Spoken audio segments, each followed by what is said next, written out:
Je suis le lieutenant-colonel Brittany Hawking, j'ai 39 ans, et j'ai passé ma carrière à effectuer des missions de combat pour l'armée de l'air américaine. Mon indicatif d'appel est Tyrone Widow, veuve de fer. Pendant des années, je me suis présenté à chaque réunion de famille, souriant à travers les blagues, et laissant mon cousin attirer toute l'attention, pendant que je servais discrètement et gardais le silence. Mais lorsqu'il s'est moqué de ma carrière lors d'un barbecue, juste devant son père, un Navy SEAL, j'ai fini par fixer une limite. Ce qui s'est passé ensuite a tout changé. Avez-vous déjà été sous-estimé, ou prise de haut, par quelqu'un qui n'avait aucune idée de qui vous étiez vraiment? Si c'est le cas, racontez votre histoire dans les commentaires, car vous n'êtes pas seul. Avant de vous raconter comment cette journée s'est déroulée, dites-moi d'où vous nous lisez. Et si vous avez déjà dû vous défendre après avoir été rabaissé, cliquez sur j'aime et abonnez-vous pour d'autres histoires vraies sur le respect et la reconquête de sa propre valeur. Ce qui s'est passé ensuite pourrait bien vous surprendre. J'ai grandi dans une famille de la classe moyenne, en Virginie. Les barbecues, les anniversaires, toujours dans ce même jardin, où tout le monde pensait savoir ce que je deviendrais. Mon cousin Ryan était le garçon parfait, bruyant, athlétique, toujours au centre de l'attention. Son père, le commandant Jack Hawking, était un Navy SEAL, le genre d'homme qui dégageait une autorité tranquille. Je l'admirais quand j'étais enfant, et j'ai travaillé dur pour qu'il soit fier de moi. Quand je me suis engagé dans l'armée de l'air, la plupart des membres de la famille ont vu cela comme une phase. Ils plaisantaient en disant que j'étais trop calme, trop prudente. Je ne les ai pas corrigés. J'ai simplement étudié plus dur, volé de plus longues heures, et gagné mes ailes. À 27 ans, j'étais capitaine dans l'armée de l'air, une pilote avec plusieurs déploiements à son actif, et portant l'indicatif Tyrone Widow. Les réunions de famille, elles, ne changeaient jamais vraiment. Des hamburgers, des histoires, et la condescendance subtile de ceux qui n'avaient jamais quitté la maison. Les moqueries de Ryan glissaient sur moi. Du moins, avant. Le jardin était le même chaque été. Une terrasse en briques rouges, le barbecue que mon père possédait depuis mes 10 ans, et les enfants qui couraient sous l'arroseur. Ma mère préparait de la salade de pommes de terre et du coleslaw, dans des bols en plastique dont les couvercles ne fermaient jamais tout à fait bien. Mon père, un ingénieur qui avait passé 30 ans à concevoir des systèmes pour des sous-traitants de la défense, se tenait près du grill avec sa bière, hochant la tête à n'importe quelle histoire qu'on racontait. Il était fier de moi, je le savais, mais ce n'était pas le genre d'homme à le dire à voix haute. Il se contentait de me serrer l'épaule quand je rentrais en permission, et de me demander si je mangeais assez. La mère de Ryan, Marianne, était la sœur de mon père. Elle affichait ce sourire permanent d'hôtesse, le genre de sourire qui lisse chaque moment gênant, et prétend que tout va bien, même quand ce n'est pas le cas. Elle me serrait fort dans ses bras à chaque fois que je rentrais, et disait « Regarde comme tu as grandi », comme si j'avais encore 12 ans. Elle était pleine de bonnes intentions, tous l'étaient. Mais Ryan était devenu quelqu'un que je ne reconnaissais plus. Enfant, il avait été amusant, imprudent, de cette façon dont les garçons le sont quand ils se croient invincibles. Nous grimpions aux arbres, faisions la course à vélo, et jetions des cailloux dans le ruisseau derrière chez lui. Il admirait son père, comme le font tous les enfants de militaires. Mais en cours de route, cette admiration a tourné au vinaigre, pour devenir autre chose. Il a commencé à porter l'héritage de son père comme une veste empruntée, trop grande, et qui ne lui allait jamais tout à fait bien. Au moment où je me suis engagé, Ryan avait abandonné l'université, et travaillait dans une salle de sport. Il entraînait des clients, et parlait de discipline comme s'il l'avait inventée. Lors des dîners de famille, il racontait des histoires sur la capacité à surmonter la douleur et sur la force mentale, et tout le monde hochait la tête, comme s'il avait gagné le droit d'en parler. Pendant ce temps, j'étais à la base aérienne de Lackland. Je courais jusqu'à m'en brûler les poumons, apprenant à piloter des avions qui coûtaient plus cher que toutes les maisons de notre rue réunies. Je n'en parlais pas beaucoup, non pas par honte, mais parce que je n'en ressentais pas le besoin. Le travail parlait de lui-même.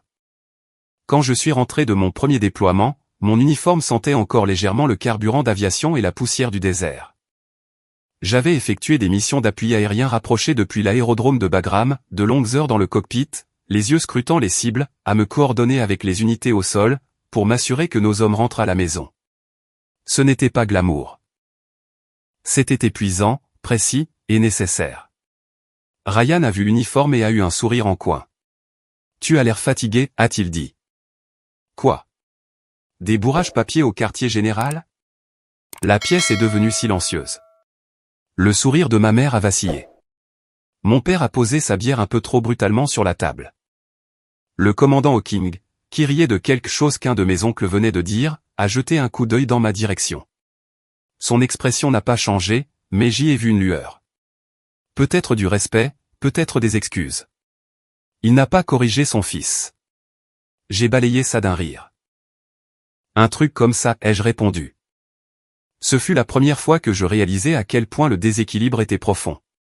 Ryan avait besoin d'être le dur, celui qui touchait de près au milieu militaire, celui que les gens respectaient par association. Et moi, j'étais juste la fille discrète qui pilotait des avions. Personne ne demandait ce que cela signifiait. Personne ne voulait le savoir.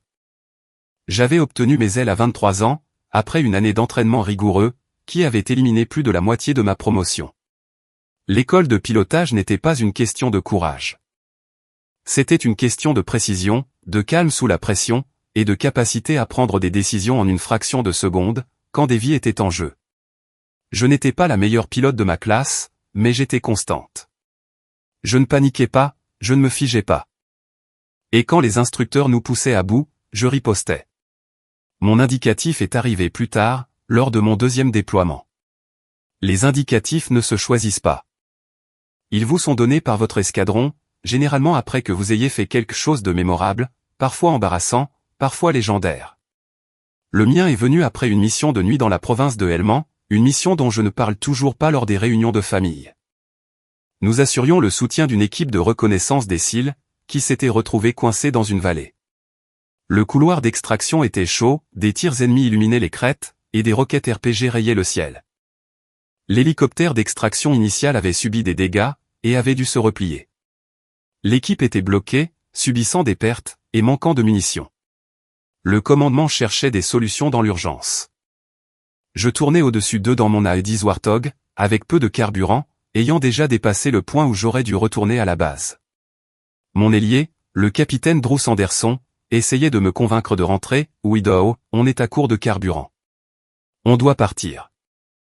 J'ai regardé les coordonnées, puis les images thermiques de l'équipe en bas, et j'ai fait un choix. Négatif. Je fais un passage.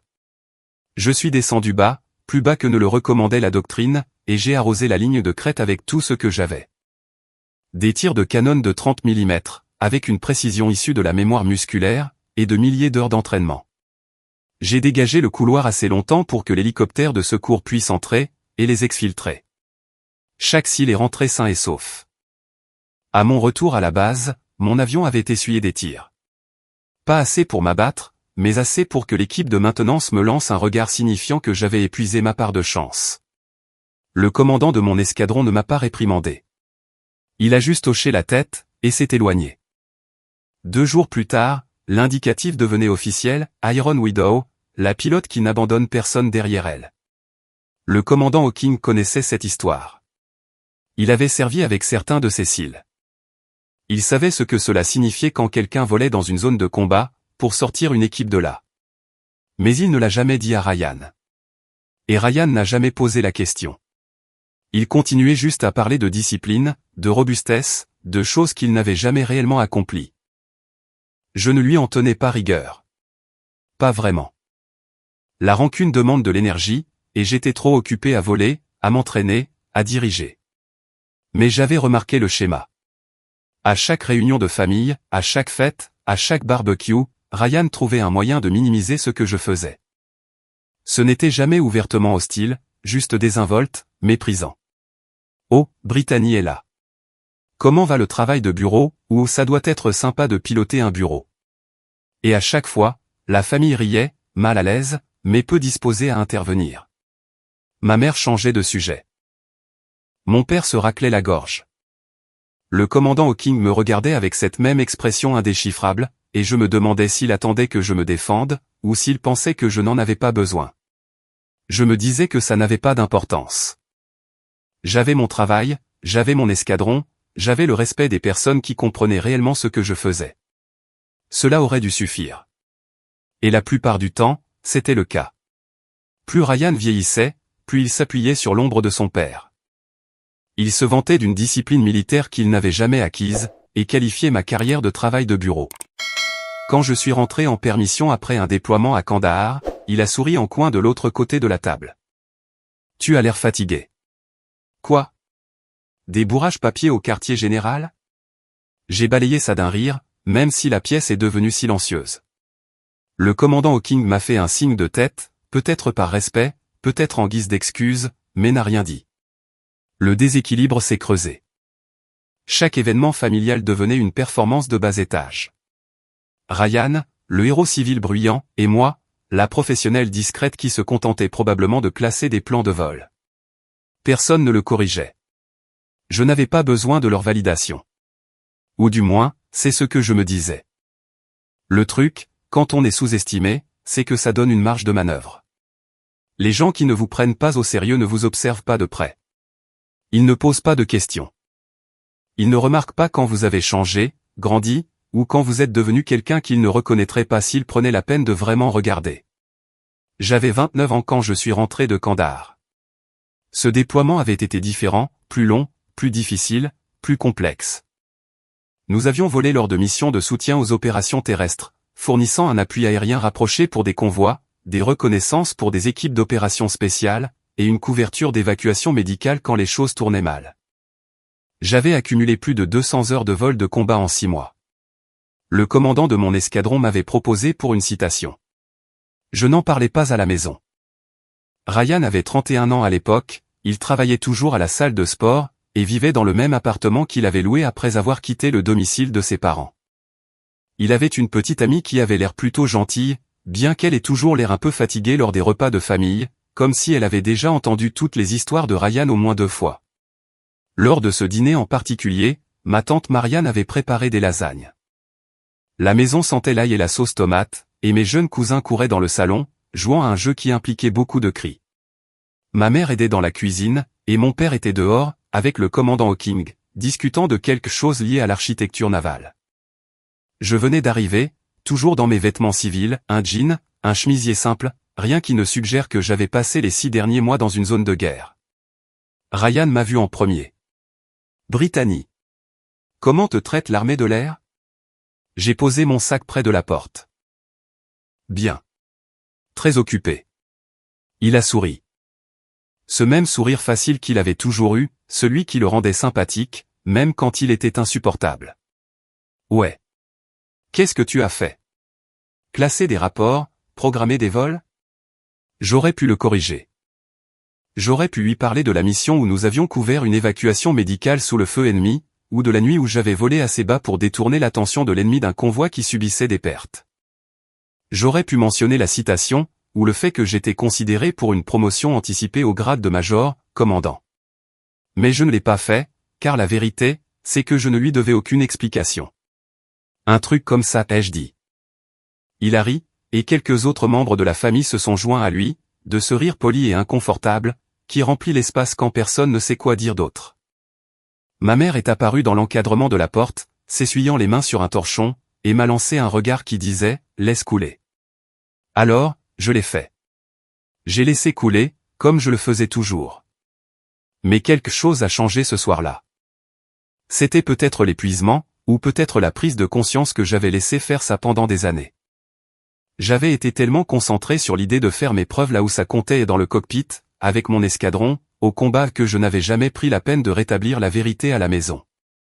Et ce silence avait permis à Ryan de construire sa propre version des faits, une version où j'étais juste une pilote qui faisait de la paperasse, et où il était celui qui comprenait ce que la vraie force signifiait.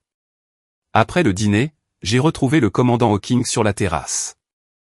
Il se tenait près de la rambarde, regardant le jardin, une bière à la main.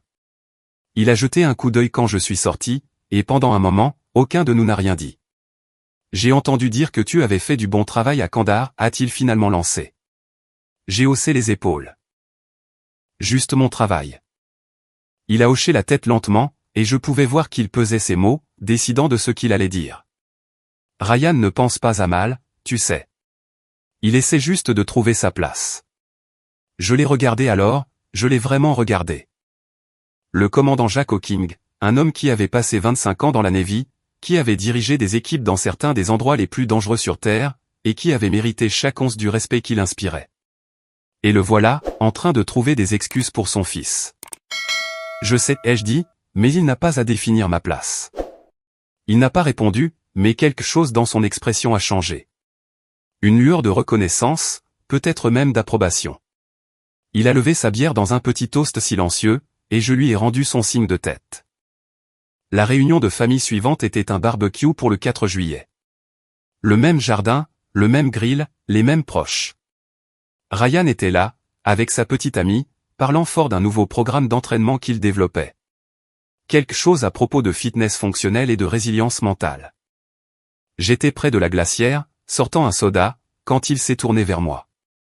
Alors, Brittany, tu as déjà pensé à faire quelque chose de plus concret? Je veux dire, voler c'est cool et tout, mais ce n'est pas comme si tu étais vraiment dans le feu de l'action, tu vois. J'ai décapsulé le soda et j'ai pris une gorgée, laissant le moment s'étirer. Mon père, qui retournait des hamburgers tout près, s'est figé. La conversation de ma mère avec tante Marianne s'est interrompue, et le commandant Hawking, qui se tenait de l'autre côté de la terrasse, a légèrement tourné la tête, observant la scène. J'ai croisé le regard de Ryan. Je suis dans le feu de l'action, Ryan. C'est la partie que tu ne comprends pas. Il a cligné des yeux, pris au dépourvu par ma franchise. Je ne voulais pas dire. Je sais ce que tu voulais dire, les jeux coupés. Et je te dis que tu as tort. Le silence qui a suivi était différent des pauses inconfortables habituelles. Celui-ci avait du poids. Mon père est retourné au barbecue, mais j'ai vu l'esquisse d'un sourire sur son visage. Ma mère m'a fait un petit signe de tête. Et le commandant Hawking, il a de nouveau levé sa bière, juste un peu, pour ce même toast silencieux. Ryan n'a pas insisté. Il a changé de sujet, a commencé à parler d'autre chose, mais la dynamique avait changé. Pour la première fois, j'avais fixé une limite. Et tout le monde l'avait vu. Je n'avais pas besoin de m'expliquer, ni de justifier ma carrière ou mes choix. Mais je n'avais pas non plus à laisser l'insécurité de quelqu'un d'autre me définir. C'était la leçon que j'avais apprise, lentement, douloureusement, au fil des années de déploiement et de réunions de famille. Le respect ne se réclame pas, il se gagne, et parfois, il s'impose. Ryan et moi n'avons pas beaucoup parlé le reste de cet été-là. Non par colère, mais grâce à une nouvelle compréhension mutuelle. Il avait construit son identité autour de l'illusion de la force, et j'avais construit la mienne en la vivant réellement. Nous n'allions jamais être sur la même longueur d'onde, et c'était très bien ainsi. J'avais ma vie, il avait la sienne. Et la famille commençait enfin à voir la différence. Le véritable tournant s'est produit lors de ce barbecue d'été, gobelets rouges, enfants jouant à chat, musique country bourdonnant en fond sonore. Ryan était en plein mode homme de spectacle, racontant des histoires exagérées sur son entraînement. J'étais au barbecue quand il m'a interpellé à travers le jardin, assez fort pour que tout le monde entende. C'était fin août, le genre d'après-midi humide en Virginie, où l'air semble assez épais pour qu'on y nage. Mon père avait allumé le barbecue tôt, et à midi, le jardin était plein. Des tantes, des oncles, des cousins, et des voisins qui venaient à ces rassemblements depuis si longtemps, qu'ils faisaient pratiquement partie de la famille. Quelqu'un avait apporté une enceinte Bluetooth, et du rock classique jouait, juste assez fort pour faire un fond sonore, sans couvrir les conversations. J'étais à la maison depuis 3 jours, pour une courte permission entre 2 cycles d'entraînement.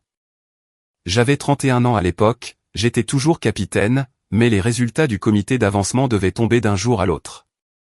Le commandant de mon escadron m'avait recommandé pour le grade de major, et si le comité était d'accord, j'épinglerais les feuilles de chêne avant mon prochain anniversaire. Je n'en avais parlé à personne, car j'avais l'impression de tenter le diable. Ryan tenait sa cour près de la table de pique-nique. Un petit groupe de jeunes cousins et quelques voisins s'étaient rassemblés autour de lui.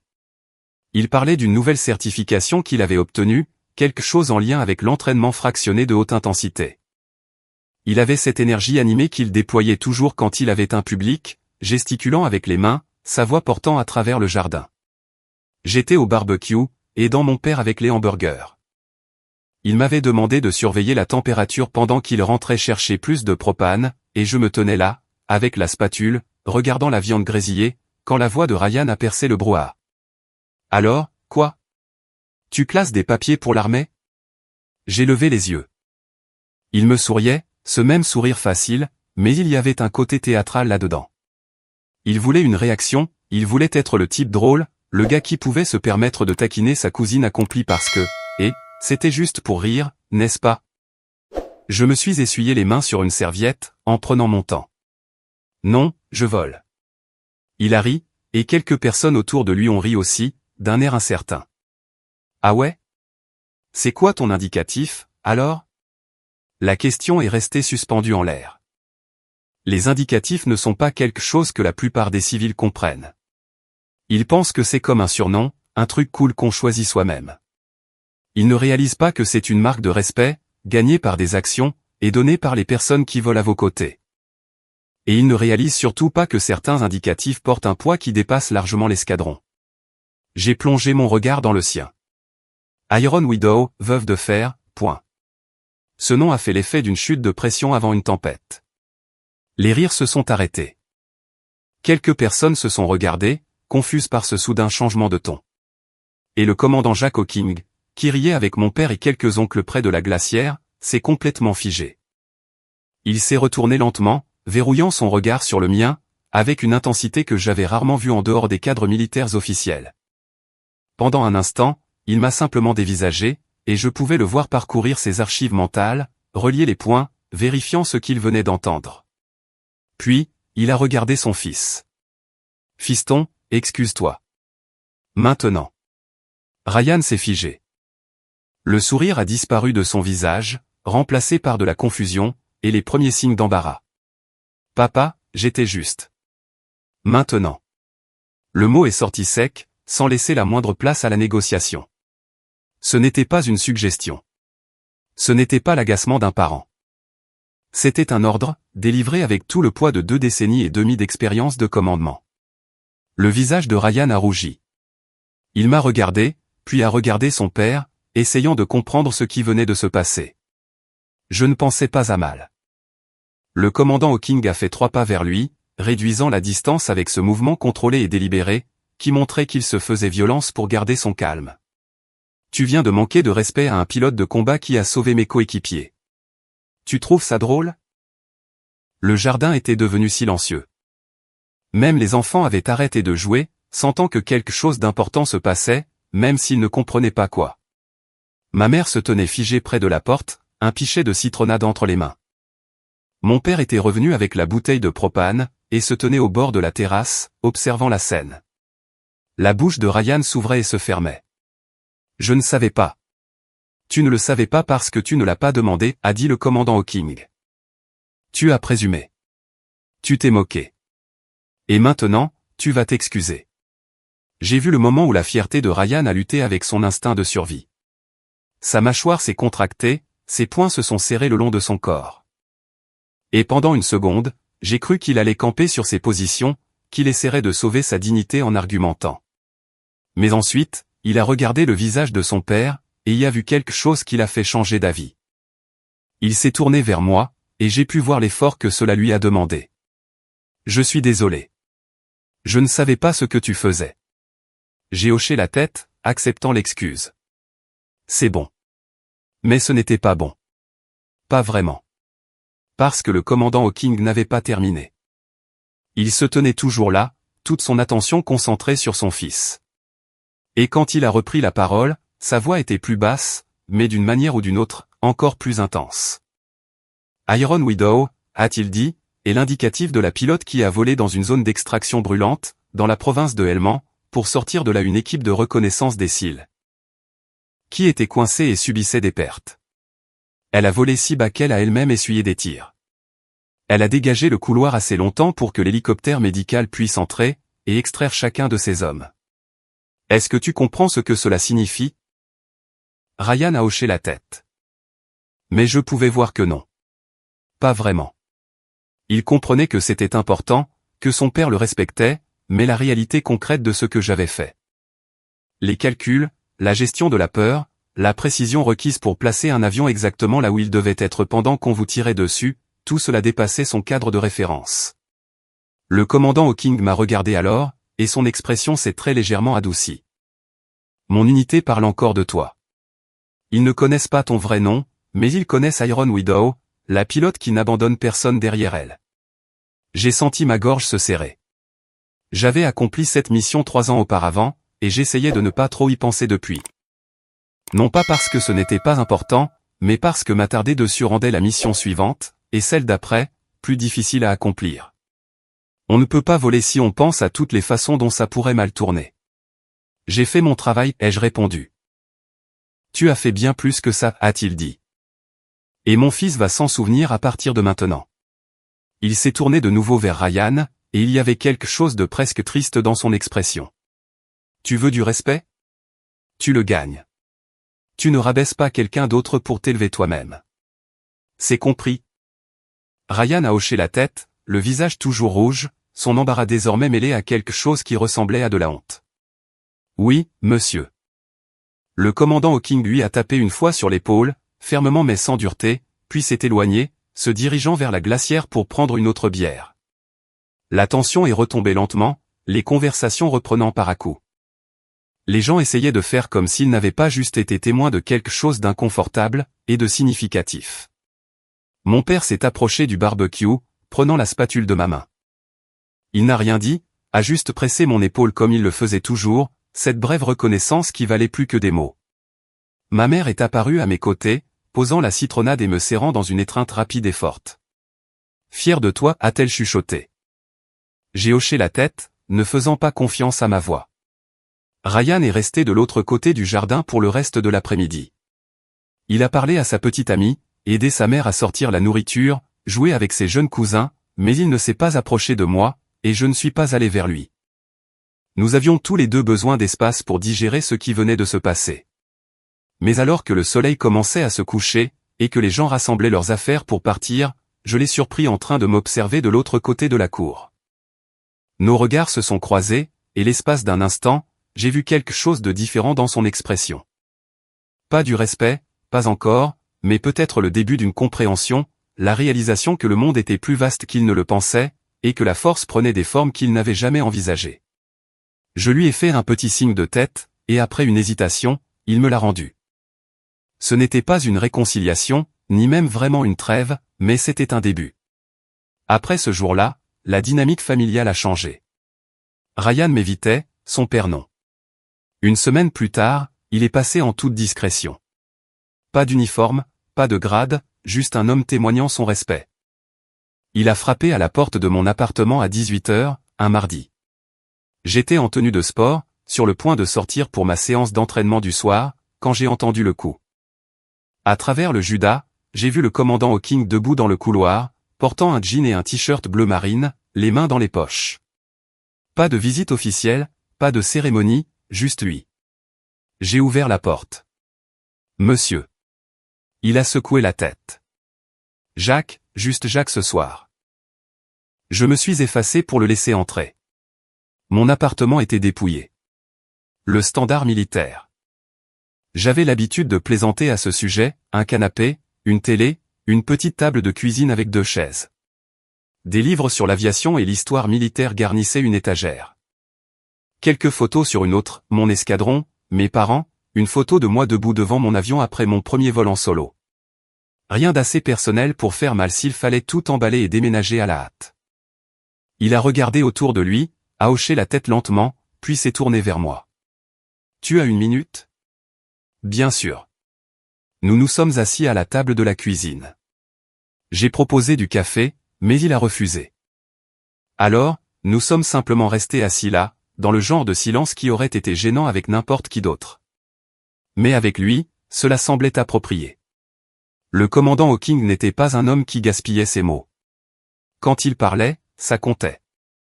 Je voulais m'excuser, a-t-il fini par dire, pour ne pas avoir dit quelque chose plus tôt. J'ai secoué la tête. Vous ne me devez aucune excuse. Si, a-t-il rétorqué. Je savais ce que tu avais fait. Je connaissais ton indicatif, je connaissais l'histoire, et j'ai laissé mon fils se moquer de toi lors des réunions de famille, parce que je pensais. Il a fait une pause, choisissant soigneusement ses mots. Je pensais que c'était inoffensif. Je pensais que tu étais assez forte pour le gérer, et tu l'étais. Mais ça ne rend pas la chose juste. Je ne savais pas quoi répondre à cela. Une part de moi voulait minimiser la chose, lui dire que ça n'avait pas d'importance, que j'avais appris à laisser glisser ses commentaires. Mais une autre part, celle qui portait le fardeau d'être sous-estimée depuis des années, avait besoin d'entendre ce qu'il disait. J'étais assez forte pour le gérer, ai-je dit. Mais je n'aurais pas dû avoir à le faire. Il a hoché la tête. Non, tu n'aurais pas dû. Il s'est adossé à sa chaise et, pour la première fois depuis que je le connaissais, il avait l'air fatigué. Pas physiquement, mais de la manière dont les gens ont l'air quand ils portent des regrets. Ryan est mon fils, et je l'aime.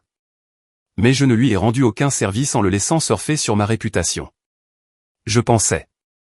Je ne sais pas ce que je pensais, qu'il comprendrait par lui-même, qu'il trouverait sa propre voie. Mais au lieu de cela, il a construit toute son identité autour de sa proximité avec quelque chose qu'il n'a jamais réellement accompli. Ce n'est pas une mauvaise personne, ai-je dit, et je le pensais. Ryan était plein d'insécurité, théâtral, parfois insupportable, mais il n'était pas malveillant. Il était juste perdu. Non, il ne l'est pas, a convenu Jacques. Mais il se comporte comme un lâche sur des choses importantes. Et j'en suis autant responsable que lui. Nous sommes restés silencieux un moment avec cette idée. Par la fenêtre, je pouvais voir le soleil se coucher, projetant de longues ombres sur le parking. Au loin, une alarme de voiture s'est déclenchée, puis s'est arrêtée. « Tu as volé cette nuit-là à Helmand » a dit Jacques. Ce n'était pas une question. « Oui, monsieur. Tu sais, l'un de ces cils était mon ancien commandant en second, le capitaine de corvette Barnes. Il m'en a parlé quand il est rentré au pays. Il a dit qu'un pilote était descendu bas, avait dégagé le couloir. Et avait essuyé des tirs pour le faire. Il a dit qu'il devait sa vie à quelqu'un portant l'indicatif Iron Widow, mais il ne savait pas qui tu étais. Il ne connaissait pas ton vrai nom. J'ai hoché la tête lentement. Je ne l'ai pas fait pour la reconnaissance. Je sais, a dit Jacques. C'est ce qui rend la chose importante. Il a plongé la main dans sa poche, et en a sorti une petite pièce, une pièce de défi, Challenge Coin, des Navy Seals, dont les bords étaient usés par les années à avoir été portés. Il l'a posée sur la table entre nous. Ceci vient de mon unité. Des gars qui étaient là cette nuit-là, et de ceux qui sont venus après.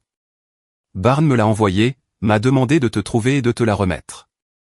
Il m'a fallu 3 ans pour réaliser que tu étais de la famille. J'ai pris la pièce, sentant son poids dans ma paume. Elle était plus lourde qu'elle n'en avait l'air, le métal froid contre ma peau. Le trident des cils était en relief d'un côté, et l'insigne de l'unité de l'autre. Je ne peux pas accepter ça, ai-je dit. Tu l'as déjà mérité, a-t-il répondu. Ce n'est pas négociable. J'ai refermé mes doigts sur la pièce et j'ai hoché la tête, ne faisant pas confiance à ma voix. Jacques s'est levé, et je l'ai suivi. À la porte, il s'est arrêté et s'est retourné vers moi.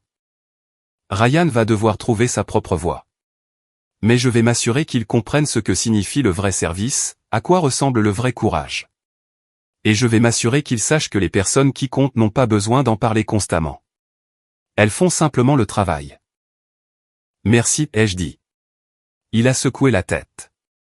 Merci pour ce que tu as fait cette nuit-là, et pour chaque nuit depuis. Pour avoir servi avec honneur, même quand personne à la maison ne comprenait ce que cela impliquait. Après son départ, je suis resté un long moment près de la fenêtre, regardant les dernières lueurs du jour s'estomper. La pièce était toujours dans ma main, et je l'ai tournée et retournée, sentant ses arêtes et ses rainures. C'était une petite chose, vraiment, juste un morceau de métal, mais elle représentait quelque chose de plus grand. Une reconnaissance de la part de ceux qui comprenaient réellement, qui y étaient allés, qui savaient ce que ça coûtait. Je n'avais pas besoin que ma famille comprenne ce que je faisais, je le savais depuis des années. Mais avoir quelqu'un comme Jack Hawking pour combler ce fossé, pour traduire mon service en des termes qu'il pourrait enfin appréhender. Cela comptait plus que je ne l'aurais imaginé. Le lendemain matin, je suis allé courir, puis je me suis présenté à mon poste à 6 heures. Le commandant de mon escadron m'a convoqué dans son bureau à 8h30. Les résultats du comité d'avancement étaient tombés. J'étais promu au grade de major, commandant, avec prise d'effet dans les 30 jours. J'ai appelé mes parents le soir même pour le leur annoncer. Ma mère a pleuré. La voix de mon père s'est étranglée de fierté. Il m'avait toujours soutenu, même lorsqu'il ne comprenait pas pleinement ma carrière. Et entendre leur joie m'a rappelé que certaines choses, comme la famille, l'amour, et la fierté, transcendent la compréhension. Je n'ai pas appelé Ryan. Ce pont devrait être reconstruit lentement, si tant est qu'il le soit un jour. Mais j'ai pensé à lui en raccrochant, me demandant si son père lui avait parlé, s'il commençait à voir le monde différemment. Je l'espérais, pour son bien plus que pour le mien. La pièce reposait sur ma commode, à côté de mes plaques d'identité et de mon brevet d'officier. Je la regardais tous les matins en m'habillant pour le travail, un rappel que les personnes qui comptaient le savaient déjà. Les autres finiraient par comprendre, ou pas. Quoi qu'il en soit, j'avais un travail à faire. Lors de la réunion de famille suivante, je ne me suis pas caché. Quand quelqu'un a plaisanté sur les pilotes de bureau, j'ai répondu directement. Pas sur la défensive, juste de manière factuelle, je fais de l'appui aérien rapproché. Ce n'est pas glamour, mais ça sauve des vies. Ryan a essayé de détourner la conversation, mais le ton avait changé. Le respect imposé par son père avait transformé l'atmosphère de la pièce. Il a fini par marmonner, je ne pensais pas à mal. J'ai croisé son regard. Je sais. C'était tout. Les limites n'ont pas toujours besoin d'être criées, elles ont juste besoin de clarté. Ce rassemblement a eu lieu en octobre, une affaire plus intime que les barbecues d'été. Juste la famille proche, et quelques voisins intimes. Le genre de dîner dominical décontracté que ma mère aimait organiser quand le temps commençait à se refroidir. Du rôti, de la purée de pommes de terre, des haricots verts cuits avec du bacon, des plats réconfortants qui avaient le goût de l'enfance. J'étais major depuis 2 mois à ce moment-là. La promotion était arrivée comme prévu, et on m'avait épinglé les feuilles de chêne lors d'une petite cérémonie à l'escadron, avec mon chef de patrouille et quelques camarades pilotes. Mes parents avaient voulu venir, mais le timing n'avait pas fonctionné. Et honnêtement, je préférais ça ainsi. La cérémonie n'était pas pour eux. C'était pour le travail, le service, et l'engagement envers ceux avec qui je volais. Mais je portais mon grade quand je suis arrivé chez mes parents ce dimanche-là. Pas exactement pour faire une déclaration, mais parce que je venais directement d'un briefing matinal sur la base, et que je n'avais pas pris la peine de me changer.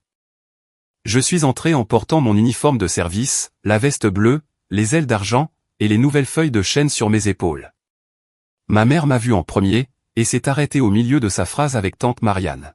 « Oh, Brittany, tu as l'air si officiel. »« Désolé, ai-je dit, je n'ai pas eu le temps de me changer. » Mon père est sorti de la cuisine, m'a vu, et a souri. Ce sourire privé qu'il affichait quand il était fier, mais ne voulait pas en faire tout un plat. « Major, a-t-il dit, testant le grade. Ça te va bien. » Ryan était déjà là, assis sur le canapé avec sa petite amie, désormais sa fiancée. Il s'était fiancé 1 mois plus tôt, et ma mère avait été ravie, plongeant immédiatement dans les préparatifs du mariage avec tante Marianne. Ryan a levé les yeux quand je suis entré, et j'ai vu qu'il remarquait l'uniforme, le grade, et les insignes. Son expression a vacillé. De la surprise, peut-être, ou une pointe de quelque chose que je ne pouvais pas tout à fait nommer, avant de redevenir neutre. « Et, Brittany, a-t-il dit. » Et. Le commandant Hawking est arrivé 20 minutes plus tard, avec une tarte achetée au supermarché, et un pack de 6 bières. Il m'a serré la main en me voyant, d'une poignée ferme et professionnelle, et a fait un signe de tête en direction des feuilles de chêne. « Félicitations, Major. »« Merci, monsieur. » Jacques a-t-il corrigé, comme il le faisait toujours maintenant. Le dîner a été simple, agréable. Nous avons mangé dans la salle à manger, avec les belles assiettes que ma mère n'utilisait que pour les réunions de famille. Les conversations s'enchaînaient naturellement. Mon père parlait d'un projet au travail, tante Marianne posait des questions sur les lieux de réception pour le mariage, et ma mère donnait des nouvelles d'une cousine qui venait d'avoir un bébé. J'ai surtout écouté, intervenant quand on s'adressait à moi, mais contente de laisser le bruit me bercer. Puis, quelqu'un, je crois que c'était l'un des voisins, un électricien à la retraite nommé Franck qui connaissait ma famille depuis des décennies, a fait une blague sur les pilotes. Vous savez ce qu'on dit sur les pilotes de l'armée de l'air, n'est-ce pas? Ce sont des chauffeurs de bus glorifiés, avec de meilleurs bureaux. Il riait, ne pensant clairement à mal, répétant juste une vieille blague de rivalité interarmée qu'il avait probablement entendue des décennies auparavant. Quelques personnes ont gloussé poliment. J'ai posé ma fourchette et je l'ai regardé. Ni en colère, ni offensé, juste direct. Je fais de l'appui aérien rapproché. Ce n'est pas glamour, mais ça sauve des vies. La table est devenue silencieuse. Le sourire de Franck a vacillé. je ne voulais pas dire. Je sais, ai-je dit. Mais puisqu'on en parle, l'appui aérien rapproché signifie que je fournis une couverture pour les troupes au sol dans des zones de combat actives. Quand ils sont coincés, qu'ils essuient des tirs et manquent de munitions. Je suis au-dessus d'eux. Je suis celle qui s'assure qu'ils rentrent à la maison. Ma mère a bougé sur sa chaise, mal à l'aise face à ce soudain sérieux. Ryan regardait son assiette, mais le commandant Hawking hochait légèrement la tête, et mon père affichait ce même sourire fier qu'il avait eu plus tôt. Frank s'est raclé la gorge. C'est du vrai travail. Je m'excuse. Je n'aurais pas dû en plaisanter. C'est bon, ai-je dit, en reprenant ma fourchette. La plupart des gens ne savent pas ce que nous faisons. Ce n'est pas une critique, juste un fait. La conversation a repris après cela, mais quelque chose avait changé. Les gens m'ont posé des questions. De vraies questions, pas des blagues. Quel type d'avion est-ce que je pilotais? Combien de temps duraient mes déploiements? Qu'est-ce que ça faisait d'être l'une des rares femmes dans mon domaine? J'ai répondu honnêtement, mais sans fioriture. Je n'essayais d'impressionner personne. J'étais juste fatigué d'être incomprise. Fatigué de laisser l'ignorance des autres façonner la façon dont j'étais perçu. Ryan est resté silencieux pendant presque tout le repas. À un moment, quand j'ai mentionné une mission où nous avions couvert un convoi qui avait sauté sur un engin explosif improvisé, IED, il est intervenu. Ça a l'air intense. Ça doit être difficile de... Il s'est arrêté, semblant reconsidérer ses mots. Ça doit demander beaucoup de concentration. Oui, ai-je répondu. Il a hoché la tête, et je l'ai vu jeter un coup d'œil à son père. Celui-ci observait l'échange avec cette même expression d'évaluation qu'il avait toujours, comme s'il mesurait son fils par rapport à un standard interne. Après le dîner, j'ai aidé ma mère à débarrasser la table, pendant que les hommes passaient au salon. Par l'encadrement de la porte, je pouvais entendre Ryan parler à son père. Sa voix était plus basse que d'habitude, sérieuse. Je ne pouvais pas distinguer les mots, mais le ton était différent de ses performances habituelles. On aurait dit qu'il posait réellement des questions, au lieu de tenir le crachoir. Quand j'ai apporté le café, Ryan a croisé mon regard. « Et, je peux te parler une seconde ?» Nous sommes sortis sur la terrasse arrière. Il faisait froid. Ce froid vif d'octobre, qui promettait que l'hiver n'était pas loin. J'ai croisé les bras pour me réchauffer, et Ryan m'a tendu sa veste, sans même y penser. Un petit geste, mais notable. Je voulais m'excuser, a-t-il dit. Pour toutes les choses que j'ai dites avant. Les blagues, les commentaires. Je ne comprenais pas ce que tu faisais vraiment. Je sais, ai-je répondu. Mon père m'a parlé après ce barbecue. Vraiment parlé, tu vois? Pas juste le discours de motivation habituel. Il m'a dit que je m'étais comporté comme un crétin, vivant sur sa réputation sans rien accomplir par moi-même. Je n'ai pas répondu. Il ne s'agissait pas pour moi de valider ses sentiments, ou de l'absoudre. C'était quelque chose qu'il devait régler seul. J'essaie de faire mieux, a-t-il continué, d'essayer de comprendre qui je suis, en dehors d'être son fils, ou le gars qui connaît des militaires. C'est plus dur que je ne le pensais. Ça l'est toujours, ai-je dit. Il a ri, d'un son court et plein d'autodérision. Ouais. Bref, je voulais juste que tu saches. Je respecte ce que tu fais. J'aurais dû dire ça il y a des années. Je lui ai rendu sa veste. Je ne pensais pas à mal, ai-je dit, reprenant ses propres mots du barbecue, mais sans méchanceté. Juste en guise de reconnaissance. Il a souri, comprenant la référence. C'est de bonne guerre. Nous sommes rentrés à l'intérieur, et le reste de la soirée s'est déroulé sans incident. Quand je suis parti, le commandant Hawking m'a accompagné à ma voiture. Il essaie, a dit Jacques. C'est maladroit, mais il essaie. Je sais, ai-je répondu. Tu ne lui as pas facilité la tâche ce soir. Je n'essayais pas de lui rendre la tâche difficile, ai-je dit. J'étais juste honnête. Jacques a hoché la tête. Bien. Il doit apprendre que le respect ne s'accorde pas automatiquement. Il se gagne, et parfois il se réclame.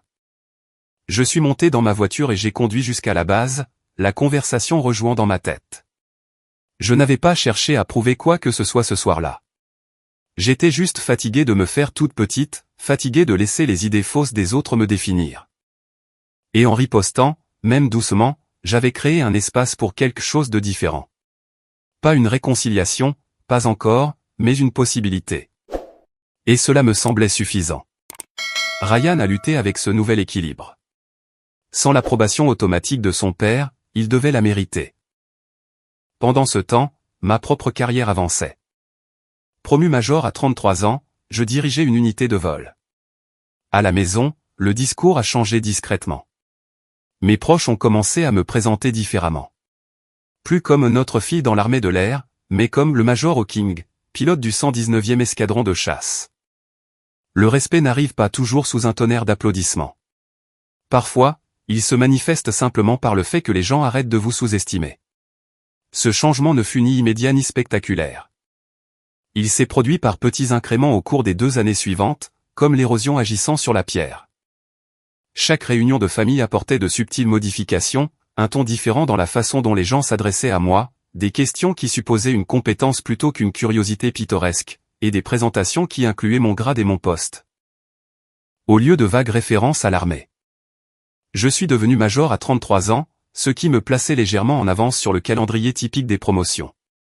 Le commandant de mon escadron avait rédigé une forte recommandation, soulignant non seulement mes heures de vol et mon dossier de combat, mais aussi mon potentiel de leadership. Au moment où la promotion a été officialisée, je servais déjà en tant que commandant en second de l'escadron, gérant les plannings, formant les jeunes pilotes, et m'occupant de la machinerie administrative qui maintenait notre escadron opérationnel. Diriger une unité de vol signifiait avoir la responsabilité de 12 pilotes et de leur mission. Cela impliquait des briefings à 5h30, des débriefings qui s'étiraient au-delà de 22h, et le poids de savoir que chaque décision que je prenais pouvait déterminer si quelqu'un rentrerait à la maison. Cela signifiait moins de temps dans le cockpit, et plus de temps à gérer, planifier et coordonner.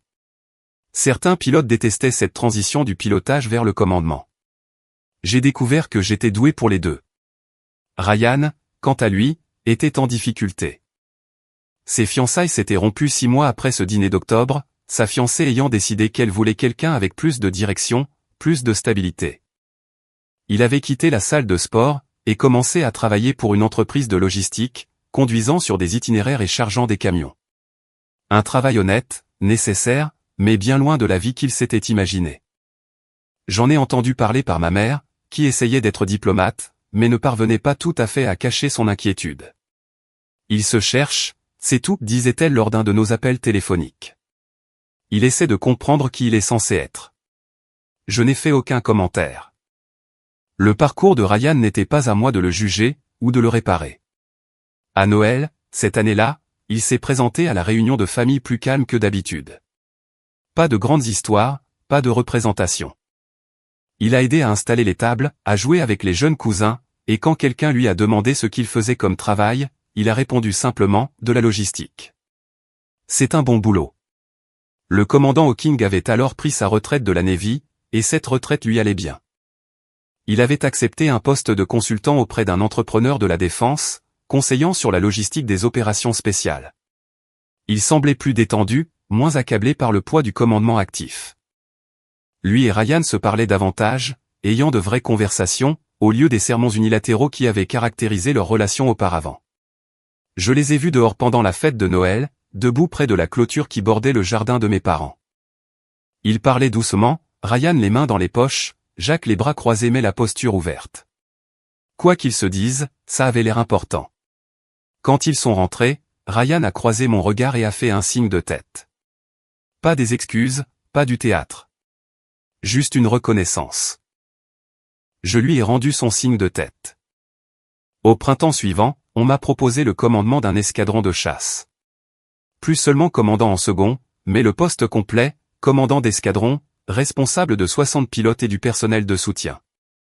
Cela impliquait une nouvelle affectation, un déménagement à l'autre bout du pays pour rejoindre la base aérienne de Nelly, au Nevada.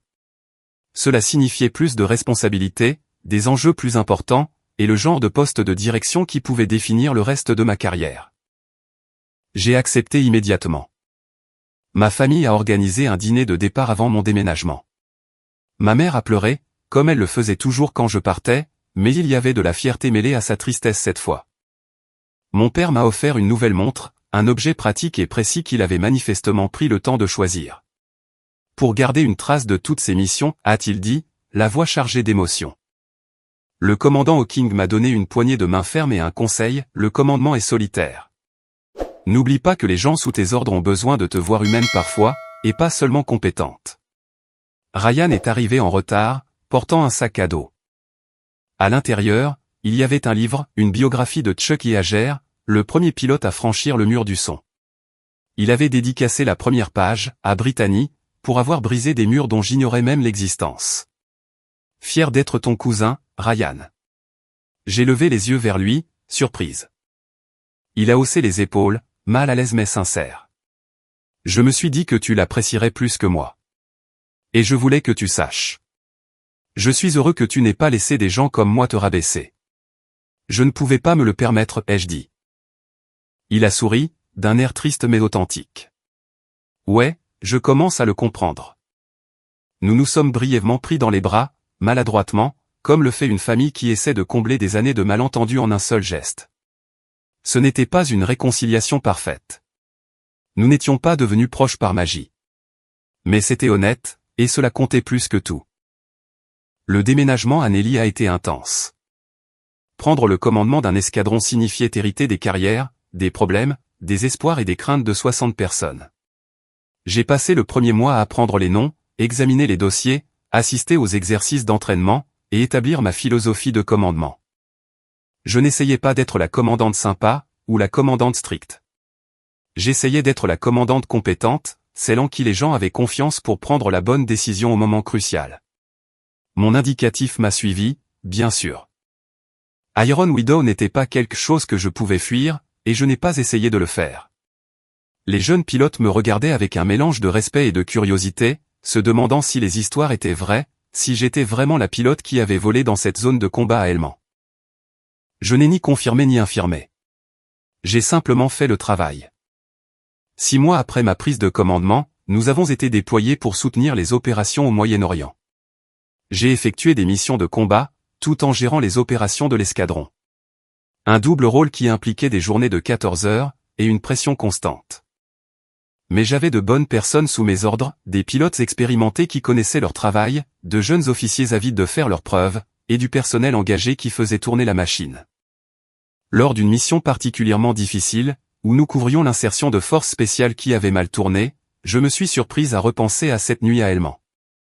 À la décision de rester quand la doctrine disait de partir, au calcul qui devait être fait en quelques secondes, au poids de savoir que des vies dépendaient de ma précision. J'ai pris la décision de prolonger notre fenêtre d'appui aérien, me coordonnant avec les commandants au sol, et ajustant nos réserves de carburant, pour donner à l'équipe au sol chaque seconde possible. Nous les avons sortis de là, tous sans exception. Lors du débriefing après la mission, l'un de mes jeunes pilotes, un sous-lieutenant nommé Kowalski, qui n'était dans l'escadron que depuis 3 mois, m'a demandé comment j'avais su qu'il fallait prendre cette décision. L'expérience, ai-je répondu, et le fait de comprendre que la mission ne consiste pas seulement à suivre la procédure. Il s'agit de ramener les gens à la maison. Il a hoché la tête, assimilant cela. Et je l'ai vu l'archiver pour s'y référer plus tard. C'était ça, le leadership. Pas de grands discours ou de moments dramatiques, mais de petites leçons transmises par l'exemple, construisant la compétence, une mission à la fois. De retour au pays, la façon dont ma famille comprenait ma carrière continuait d'évoluer.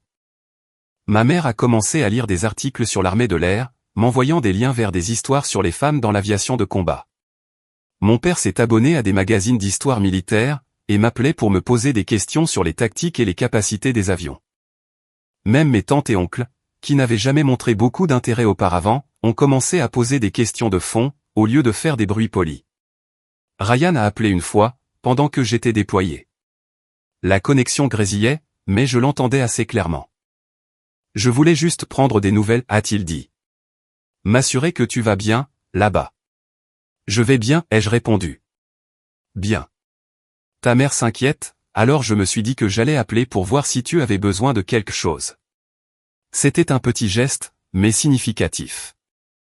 Ryan prenait contact, non pas pour se donner en spectacle ou pour rivaliser, mais juste pour prendre des nouvelles. Pour agir comme un membre de la famille, d'une manière qui comptait vraiment. Je suis à l'abri, ai-je dit, mais merci d'avoir appelé. Ouais, eh bien, reste prudente. Toujours. Après avoir raccroché, je suis resté assise dans mes quartiers un moment, pensant au chemin que nous avions tous les deux parcouru. Ryan se cherchait encore, essayant toujours de trouver sa place dans le monde. Mais il ne faisait plus semblant, il ne se cachait plus derrière les accomplissements de quelqu'un d'autre. Il essayait juste d'être quelqu'un de bien, et ça, c'était un progrès. Des mois plus tard, Ryan m'a contacté. Pas de drame, juste un SMS, j'ai entendu parler de ta citation. Félicitations. Une bière à l'occasion. Nous nous sommes retrouvés dans le même jardin. Il était plus calme cette fois, il l'admettait. Je ne savais pas ce que tu avais fait. Je suppose que je voulais me sentir comme le dur à cuire. J'ai dit, tu n'as pas besoin d'être un dur à cuire pour respecter quelqu'un. Ryan a répondu, ouais, je comprends ça maintenant. Ce n'était pas tant une réconciliation qu'une reconnaissance, et cela suffisait. Le texto était arrivé pendant que j'étais en réunion d'état-major à Nelly, mon téléphone vibrant contre la table de conférence. J'ai baissé les yeux, vu le nom de Ryan, et j'ai remis ça à plus tard. La réunion s'est prolongée. Les discussions budgétaires le faisaient toujours. Et au moment où je suis retourné à mon bureau, il était près de 17 heures. J'ai relu le message. Court, direct, dépourvu du côté théâtral qu'avaient autrefois ses communications. J'ai entendu dire pour ta citation. Félicitations. Une bière à l'occasion. La citation à laquelle il faisait référence était une médaille du service méritoire, Meritorious Service Medal, décernée pour mon travail pendant le déploiement et ma direction de l'escadron à travers un cycle opérationnel complexe. Ce n'était pas le genre de choses qui faisait la une des journaux, mais c'était reconnu dans les cercles militaires, et d'une manière ou d'une autre, l'information était parvenue jusqu'à la famille. J'ai répondu, je suis au Nevada. La prochaine fois que je rentre. Sa réponse est arrivée 3 minutes plus tard. Ça marche. Je voulais juste te dire félicitations. Il a fallu 4 mois avant que je ne retourne en Virginie.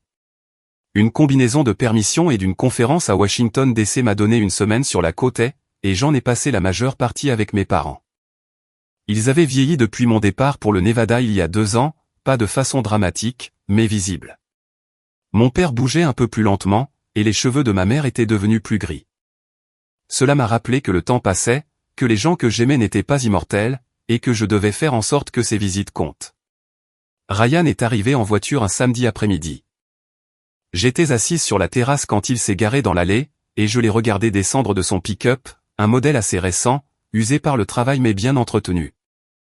Il avait pris un peu de poids, mais il avait l'air en bonne santé, comme s'il avait arrêté d'essayer de maintenir le physique parfait de salle de sport, qui avait toujours semblé être plus une performance qu'une préférence. Et, a-t-il lancé en contournant la maison. Et nous ne nous sommes pas serrés dans nos bras, nous avons juste fait ce demi-signe de la main, que les gens font quand ils ne savent pas trop comment se saluer. Ma mère avait sorti des boissons dans une glacière, de la bière, des sodas, de l'eau.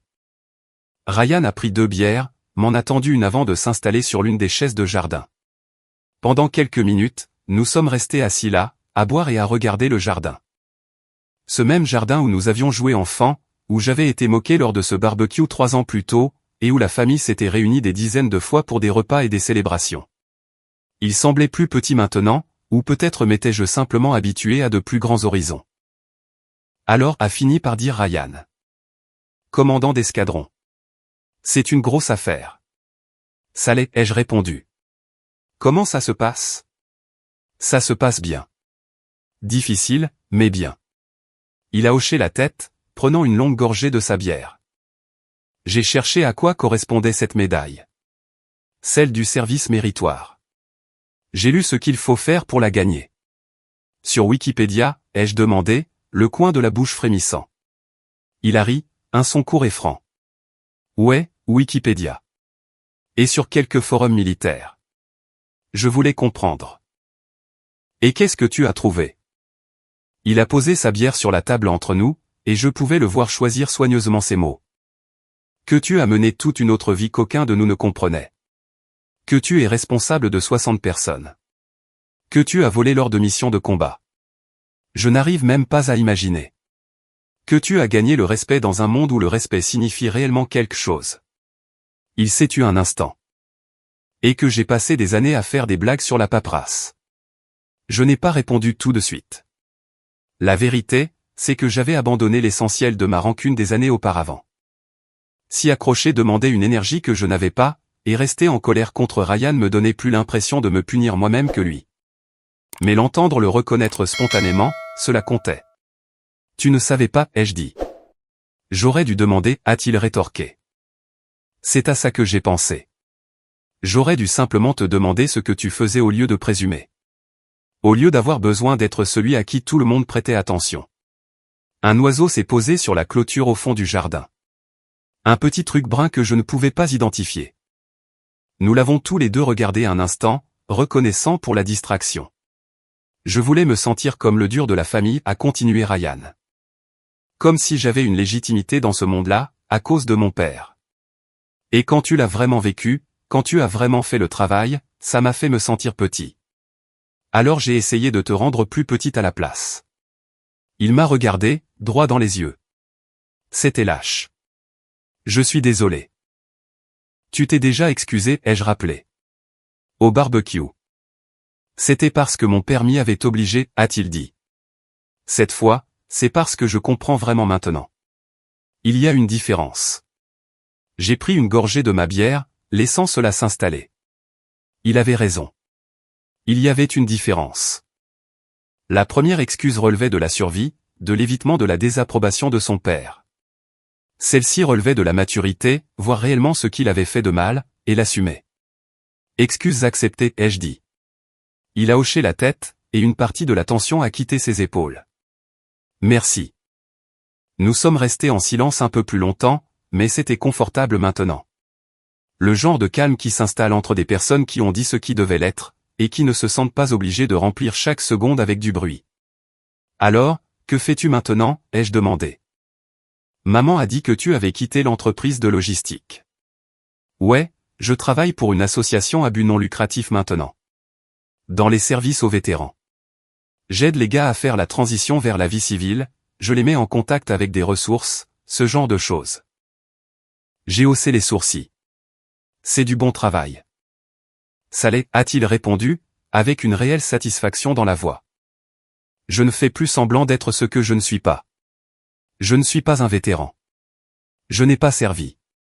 Mais je peux quand même aider ceux qui l'ont fait. Et il s'avère que je suis plutôt doué pour ça. Doué pour écouter, pour naviguer dans la bureaucratie. Pour orienter les gens vers ce dont ils ont besoin. Comment as-tu trouvé ça? C'est mon père, en fait, a dit Ryan. Après avoir pris sa retraite, il a commencé à faire du bénévolat avec eux. Il m'a dit qu'ils avaient besoin d'aide, et que je devrais aller voir. Je me suis dit pourquoi pas. J'y suis allé en pensant être bénévole quelques semaines, et ils ont fini par m'offrir un emploi. Le commandant Hawking te pousse toujours dans la bonne direction, ai-je dit. Ryan a souri. Ouais, mais c'est différent maintenant. Il ne me dit pas qui être. Il me montre juste des options, et me laisse me débrouiller. Et pour la première fois, j'ai l'impression de faire quelque chose qui compte, quelque chose qui est à moi. Je connaissais ce sentiment, celui de s'approprier son travail, de construire quelque chose qui reflète ses propres valeurs et capacités, plutôt que les attentes de quelqu'un d'autre. Je le connaissais intimement. J'en suis heureuse, ai-je dit sincèrement. Merci. Il a fini sa bière et en a pris une autre. Je peux te demander quelque chose? Bien sûr. Cette nuit-là à Helmand, celle dont parle mon père. C'était comment? On m'avait déjà posé cette question. Par des journalistes, par d'autres pilotes, par des gens qui voulaient une histoire de guerre à raconter en soirée. Je bottais généralement en touche, donnant le minimum d'informations nécessaires pour satisfaire la curiosité, sans rien révéler de personnel. Mais là, c'était différent. Ryan ne demandait pas une histoire. Il demandait à comprendre. C'était terrifiant, ai-je dit. Toutes les alarmes du cockpit sonnaient, des balles traçantes montaient du sol. Je savais que si je me trompais dans mes calculs, ne serait-ce que de quelques mètres, je raterais ma cible ou je serais abattu. Mais il y avait des gens au sol qui avaient besoin d'aide. Et j'avais l'entraînement et l'avion pour la leur fournir. Alors, je l'ai fait. C'est tout. Juste comme ça? Juste comme ça, ai-je confirmé. On ne pense pas à être courageux sur le moment. On pense aux calculs, aux angles, au timing. La peur vient plus tard, quand on est de retour au sol et qu'on réalise ce qui aurait pu arriver. Ryan a hoché la tête lentement, assimilant l'information. Mon père parle de toi à ses amis Seal. Tu le savais? Non. Si, il le fait. Il demande des nouvelles de la famille et il me mentionne, mais ensuite il parle de toi, de Iron Widow. Il dit que tu es vraiment exceptionnel. Que tu as le genre de courage qu'il a passé toute sa carrière à essayer d'inculquer à ses équipes. J'ai senti ma gorge se serrer. Le commandant Hawking ne m'avait jamais dit de telles choses directement. Les éloges venant de lui se résumaient généralement à un signe de tête, une brève reconnaissance, le genre d'approbation minimaliste dont les militaires étaient les spécialistes. Entendre qu'il disait du bien de moi en mon absence, cela me faisait un tout autre effet. Ça me touche beaucoup, ai-je dit doucement. Il est fier de toi, a dit Ryan. Et honnêtement, je le suis aussi. Il m'a fallu du temps pour y arriver, mais je le suis. Nous avons fini nos bières alors que le soleil commençait à descendre plus bas dans le ciel, allongeant les ombres sur le jardin. Ma mère est sortie à un moment pour proposer à manger, mais nous avons refusé, heureux de simplement rester assis à discuter. Nous avons abordé des sujets plus légers ensuite, son travail, mon escadron, les potins familiaux, ses réflexions sur le fait de se remettre peut-être à avoir des rendez-vous amoureux. Quand il s'est finalement levé pour partir, nous nous sommes pris dans les bras cette fois. Un vrai câlin, pas le demi-geste maladroit de tout à l'heure. Il m'a tapé dans le dos, et je le lui ai rendu. On reste en contact, a-t-il dit. Promis. Et reste prudente là-bas. Maman s'inquiète, mais moi aussi. Je le ferai. Je l'ai regardé partir en voiture, son pick-up disparaissant au bout de la rue, et j'ai senti quelque chose s'apaiser en moi. Ce n'était pas une réconciliation spectaculaire. Ce n'était pas un moment larmoyant de fraternité retrouvée. C'était plus calme que ça, plus honnête. C'étaient deux personnes qui s'étaient blessées, intentionnellement ou non, trouvant un moyen de coexister dans le même espace avec un respect mutuel. Mon père est sorti sur la terrasse, alors que je ramassais les bouteilles vides. « Tout va bien ?» a-t-il demandé. « Ouais, ai-je dit. Tout va bien. » Il a hoché la tête, compréhensif comme toujours, sans avoir besoin de longues explications. Il grandit. Enfin. Nous grandissons tous les deux, ai-je conclu. Cette nuit-là, allongé dans ma chambre d'enfant avec mon téléphone en charge sur la table de nuit, j'ai pensé à la distance que j'avais parcourue, littéralement et figurativement. De la fille dont on se moquait lors des repas de famille, au commandant d'escadron qui avait gagné le respect par l'action plutôt que par l'explication. D'une personne qui laissait la perception des autres la définir, à quelqu'un qui connaissait sa propre valeur, indépendamment de toute validation extérieure. Le parcours de Ryan était différent, mais parallèle. Il avait été l'enfant prodige, découvrant que le vernis doré était plus fin qu'il ne le pensait. Et maintenant, il construisait quelque chose de vrai en dessous. Nous avions tous les deux dû nous défaire des versions de nous-mêmes qui ne nous correspondaient plus. Dû affronter des vérités inconfortables sur qui nous étions, et qui nous voulions être. La reconnaissance mutuelle n'était pas une question de pardon, exactement. Il s'agissait de se voir clairement pour la première fois, sans les déformations de l'insécurité et des préjugés. Et cela suffisait. C'était amplement suffisant. Des années plus tard, je suis revenu avec le grade de lieutenant-colonel. Le commandant Hawking avait pris sa retraite. Ryan avait fondé sa propre famille. Quand son fils a couru vers moi et m'a salué, Ryan a souri. Il a dit qu'il savait qui était Iron Widow. C'était ça, la conclusion. Pas de la vengeance, juste de la reconnaissance. J'avais appris que la crédibilité ne vient pas du fait de s'expliquer. Elle vient du fait de la vivre. À la fin, ceux qui comptent savent déjà. Les autres finissent par rattraper leur retard. Je suis devenu lieutenant-colonel à 39 ans, ce qui me plaçait parfaitement dans les temps pour la promotion classique, mais cela ressemblait quand même à une validation de tout ce vers quoi j'avais travaillé. Le comité de promotion avait examiné mon dossier de commandement, mes heures de combat, mes évaluations de leadership, et avait décidé que j'étais prête pour le niveau supérieur. On m'a épinglé la feuille de chêne en argent lors d'une cérémonie à Nelly, en présence de mon escadron. Et pour la première fois de ma carrière, mes parents ont pris l'avion pour le Nevada, afin d'y assister. Ma mère a pleuré, naturellement. Mon père se tenait raide de fierté, et quand il m'a serré la main après, il a dit, « Ta mère et moi avons toujours su que tu ferais de grandes choses. Nous ne savions juste pas qu'elles seraient aussi grandes. » C'était l'éloge le plus démonstratif que j'ai jamais entendu de sa part, et cela signifiait tout pour moi. Le commandant Hawking Juste Jacques maintenant, depuis plusieurs années à la retraite, avait envoyé une lettre qui était arrivée la veille de la cérémonie. Elle était écrite à la main, brève, dans cette prose économique dont les militaires sont les spécialistes.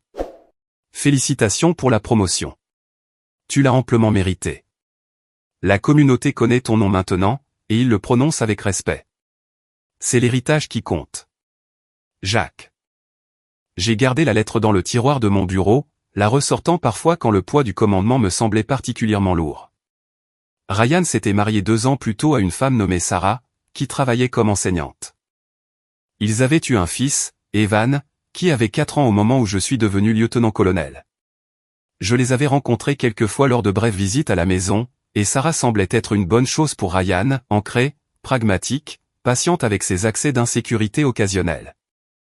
Elle n'avait pas besoin qu'il soit quelqu'un d'autre que ce qu'il était, et cette liberté lui avait permis de se trouver enfin.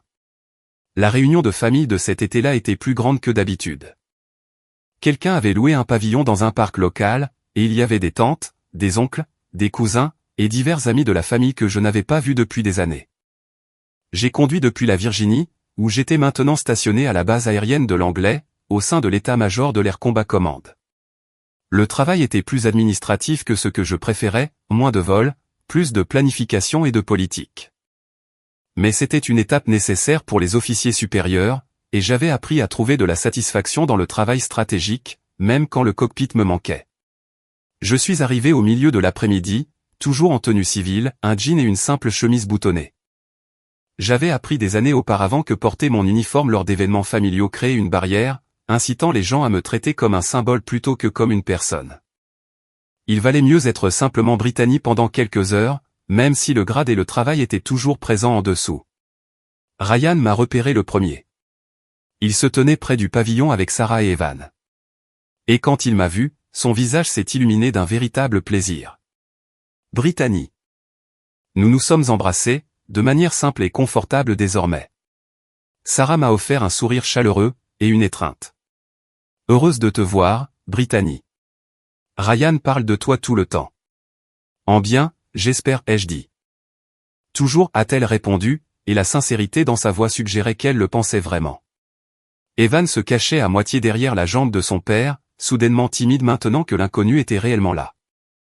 Il était petit pour ses 4 ans, avec les cheveux bruns de Ryan, et les yeux pensifs de Sarah. Ryan a posé une main sur l'épaule de son fils. Evan, c'est ta tante Brittany. Tu te souviens de la pilote dont je t'ai parlé? Les yeux du garçon se sont écarquillés. Il est sorti de derrière la jambe de Ryan, soudainement moins timide et plus curieux. Tu pilotes des avions? Oui, ai-je dit, en m'accroupissant à son niveau. Des gros avions, surtout de très gros avions de chasse. Il a réfléchi à cela un instant, assimilant l'information. Puis, avec cette gravité dont seuls les jeunes enfants sont capables, il a fait un salut militaire, la main sur le front, sérieux et légèrement de travers. J'ai senti quelque chose se serrer dans ma poitrine. Sans réfléchir, je lui ai rendu son salut, de façon impeccable et réglementaire. Repos, aviateur. Il a baissé la main, tout sourire. Ryan souriait aussi, mais il y avait autre chose dans son expression. De la fierté, peut-être, ou de la satisfaction. Il sait qui est Tyrone Widow, a-t-il dit doucement. Je me suis redressé, regardant Ryan. Tu lui as dit. Oui. Je me suis dit qu'il devait savoir que sa tante est une véritable légende. Je ne le suis pas. Si, tu le es, a doucement interrompu Ryan. Et c'est normal de laisser les gens le savoir. Surtout la famille. Evan était déjà passé à autre chose, son attention captée par d'autres cousins qui couraient par là. Mais le moment est resté suspendu entre Ryan et moi. C'était la conclusion dont j'ignorais avoir besoin. Pas une excuse, pas même la reconnaissance des torts passés. Mais ceci, Ryan apprenant à son fils à respecter ce que j'avais accompli, transmettant une compréhension qu'il lui avait fallu des années à développer. Merci, ai-je dit. Il a haussé les épaules. C'est juste la vérité. L'après-midi s'est étiré au rythme détendu des réunions de famille. La nourriture est apparue sur de longues tables, la fameuse salade de pommes de terre de quelqu'un, des hamburgers et des hot-dogs grillés, et un grand gâteau sur lequel était écrit « Bienvenue à la maison, Brittany », même si techniquement j'habitais en Virginie maintenant. Et que ce n'était qu'une visite. Ma mère avait presque tout organisé, recrutant des tantes et des cousines pour l'aider, et le résultat était le genre de festin abondant et légèrement chaotique, typique des événements familiaux. Jack Hawking est arrivé en retard, marchant avec un léger boitement qui n'était pas là la dernière fois que je l'avais vu. Il avait subi une opération du genou, a-t-il expliqué quand je lui ai demandé. Une conséquence tardive de 30 années passées à sauter d'avion en parfait état de marche, et à courir sur des terrains impitoyables. La retraite lui réussissait à part ça. Il avait l'air détendu, moins accablé par le poids constant des décisions de commandement. Nous avons trouvé un coin tranquille à l'écart de la foule, nous asseyant à une table de pique-nique pendant que la fête continuait autour de nous. Lieutenant-colonel, a-t-il dit, testant le grade. Ça sonne bien.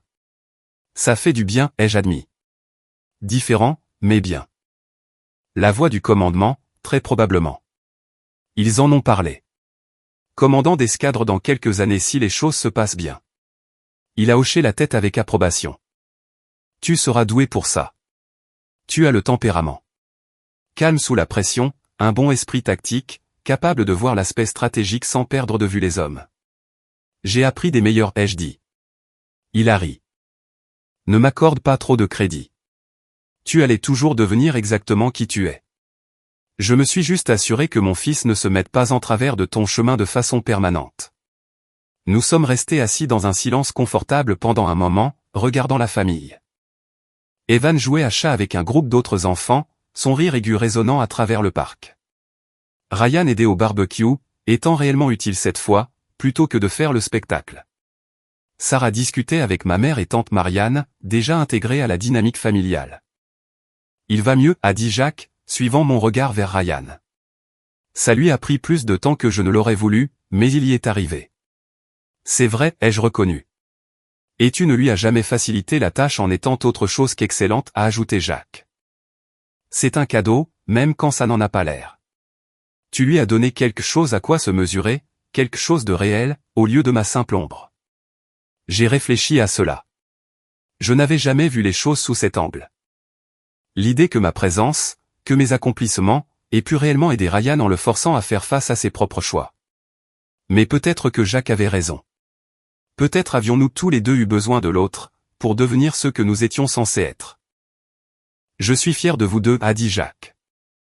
Des chemins différents, des luttes différentes, mais vous avez tous les deux trouvé votre voie. Alors que le soleil commençait à se coucher, et que les gens rassemblaient leurs affaires, Evan a couru vers moi une dernière fois. Sa chemise était tachée d'herbe, son visage rougi par la course, mais il rayonnait. « Tu reviendras ?» a-t-il demandé. « Absolument, ai-je répondu. »« Et tu me parleras de tes vols ?» J'ai jeté un coup d'œil à Ryan, qui a hoché la tête pour m'encourager. « Je le ferai. La prochaine fois que je rentre, on s'assiera, et je te raconterai tout. » Génial. Il a commencé à s'enfuir en courant, puis s'est retourné. « Merci de protéger les gens. » C'était une déclaration si simple, délivrée avec cette sincérité sans complication dont les enfants ont le secret, mais elle m'a frappé plus fort que n'importe quelle citation officielle, ou promotion, ne l'avait jamais fait. C'était la raison pour laquelle le travail comptait.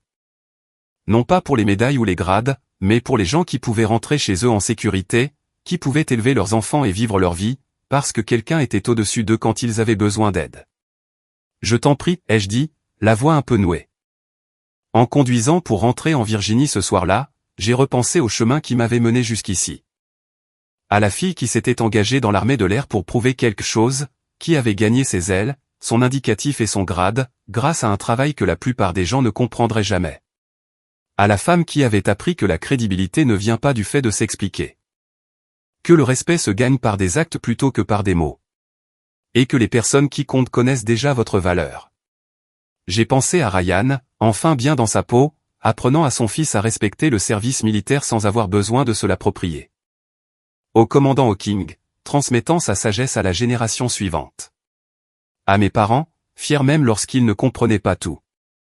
À tous les pilotes que j'avais formés, aux missions que j'avais effectuées, aux vies qui avaient croisé la mienne dans les salles de briefing, les cockpits et les zones de combat.